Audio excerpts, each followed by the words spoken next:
Ever wondered what makes Filipinos unique? Let's dive into the unpredictable Filipino debt culture. Picture this. A pleasant, sunny day in the Philippines. You're approached by a friend with a smile that could outshine the tropical sun. They ask you ever so kindly if they could borrow some money. You, being the good friend that you are, oblige. All is well, right? Now fast forward to payback time. The same friend, who was so sweet and kind when asking for money, suddenly wears a frown when reminded about the debt. It's almost as if they've forgotten the entire transaction. This humorous yet common scenario is a part of the Filipino debt culture that leaves many scratching their heads in confusion. Why does this happen, you ask? It's a complex blend of cultural nuances, societal norms, and perhaps a dash of human nature thrown in for good measure. You see, Filipinos are known for their warm hospitality and generosity, always ready to lend a hand, or a few pesos, to those in need. This culture of camaraderie and bayanihan often extends to financial matters as well. But when it comes to repaying debts, things can get a bit interesting. Some argue it's the Filipinos' innate sense of haya, or shame, that comes into play. The thought of owing someone money might make them uncomfortable, leading to an adverse reaction when asked for repayment. Others say it's a simple case of forgetfulness, or ningas kugon, a term used to describe the Filipino trait of intense enthusiasm that quickly fades. Whatever the reason, this unpredictable debt culture has become a staple in Filipino society. It's a paradox that combines the Filipinos' inherent kindness when borrowing money with an almost begrudging attitude when it's time to pay it back. So the next time you lend money to a Filipino friend, don't be surprised if they seem a bit upset when it's time to repay. It's just one of the many quirks that make Filipinos truly unique. Moving on to our second point, we delve into the Filipinos' undying love for rice. Rice isn't just a staple food for Filipinos, it's practically a way of life. It's deeply woven into the fabric of their culture, history, and daily lives. Picture this: a Filipino table set for a meal. There's a pot of sinigang, a platter of adobo, perhaps a bowl of pancit. But the star of the show, the heart of the feast, is a heaping mound of steaming white rice. And it's not just there to complement the main dishes. It's the main event itself, often eaten in quantities that could make a dietitian wince. But this affection for rice doesn't stop there. Filipinos have even been known to enjoy rice with, yes, you guessed it, more rice. A perfect example of this is Valenciana, a dish often compared to Spanish paella. This rice-based delicacy, filled with meat and vegetables, is often enjoyed with yet another helping of, wait for it, plain white rice. So what's behind this love affair? Well, it's partly historical. The Philippines has been an agrarian society for centuries with rice cultivation at its heart. This grain has been the lifeblood of the country, fueling its people and shaping its landscapes. But it's also cultural. Rice symbolizes abundance, prosperity, and life itself. It's present at every important event, from birthdays to weddings, from fiestas to funerals. It's a sign of hospitality, a token of generosity. When a Filipino family invites you to eat, they're not just offering you food, they're sharing their rice, their life, their love with you. So, if you ever find a Filipino eating rice with rice, don't be surprised. It's just their way of showing their love for this staple food. Next up, we delve into the Filipinos' relationship with social media.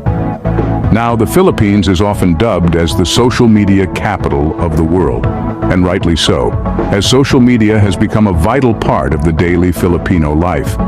It's quite fascinating how Filipinos have embraced this digital culture with such fervor. It's like a virtual extension of their bayanihan spirit, a term rooted in Filipino culture that signifies community cooperation and unity. You see, for Filipinos, social media isn't just about posting selfies or sharing memes. It's a platform for communication, entertainment, and a source of information. It's a modern-day barangay, or village, where everyone knows everyone. It's a space where they can express their thoughts, share their experiences, and connect with their loved ones, even if they're miles apart. But what happens when this connection is severed? Imagine a Filipino without access to social media.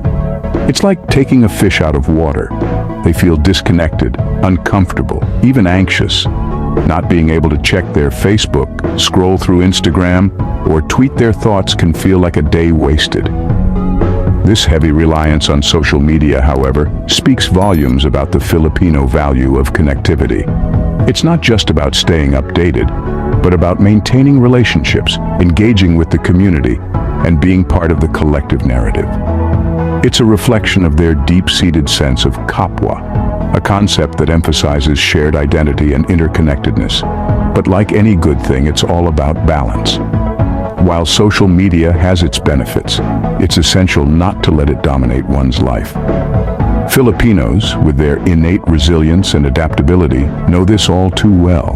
They ride the waves of the digital world, but never let it sweep them off their feet. So social media in the Philippines isn't just a trend, it's a lifestyle, a tool to foster relationships and build communities. It's an essential part of their day-to-day and a testament to their love for connection and community.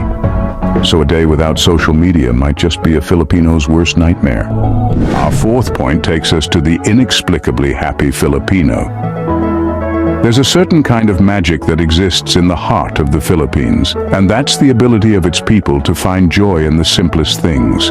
This isn't your average run-of-the-mill happiness either.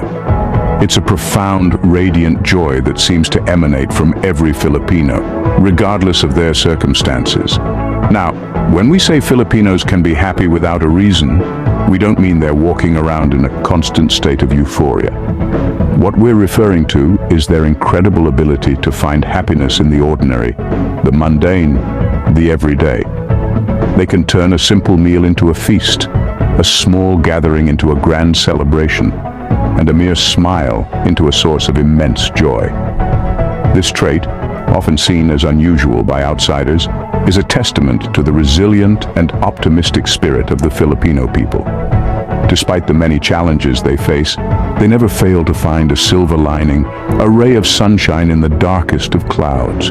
They choose to see the world not as it is, but as it could be, filled with possibilities and reasons to smile. One might wonder, where does this inexplicable happiness come from?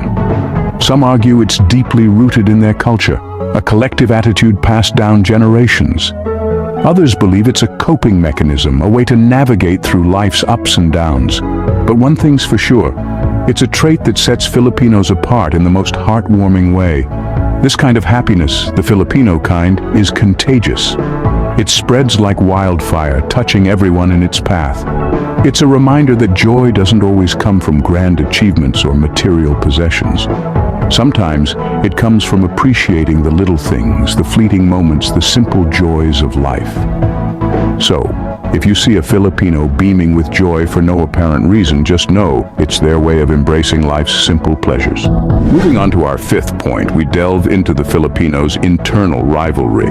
Now, this is an intriguing aspect of Filipino culture that might leave many outsiders scratching their heads. It's not uncommon to find that some Filipinos carry a sense of rivalry or even resentment towards each other. And the fascinating part? Often, there's no clear or immediate reason for this rivalry. This internal competition may stem from various sources.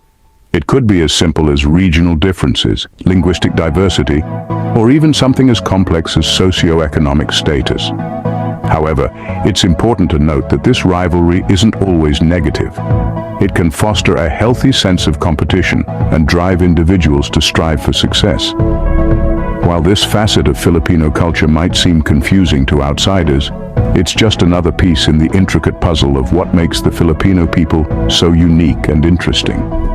So, the next time you witness some Filipino rivalry, remember it's just another facet of their unique culture. Our last point takes us to the One Day Millionaire Filipino. Picture this. A regular office worker, living paycheck to paycheck, suddenly transforms into a high roller when payday arrives. That, my friends, is a typical Filipino on salary day. This isn't to say that Filipinos are irresponsible with their money. Rather, it's a testament to their love for life and celebration. They see their hard-earned money as a means to enjoy the fruits of their labor, often in the company of their loved ones. From dining out at fancy restaurants to buying gifts for their families, Filipinos know how to live in the moment and savor every bit of their success, no matter how fleeting it may be. So if you see a Filipino splurging on payday, just remember, it's their way of enjoying life to the fullest. And with that, we conclude our exploration of the funny and unusual facts about Filipino people. Don't miss out on future explorations and discoveries. Hit subscribe and ring the bell to stay updated with our new content. Your journey of wonder continues with every video. Stay connected and engaged on social media. Continue the conversation, follow us. Thank you for being a part of the Have You Ever Wondered community. Keep wondering, keep discovering. Until next time.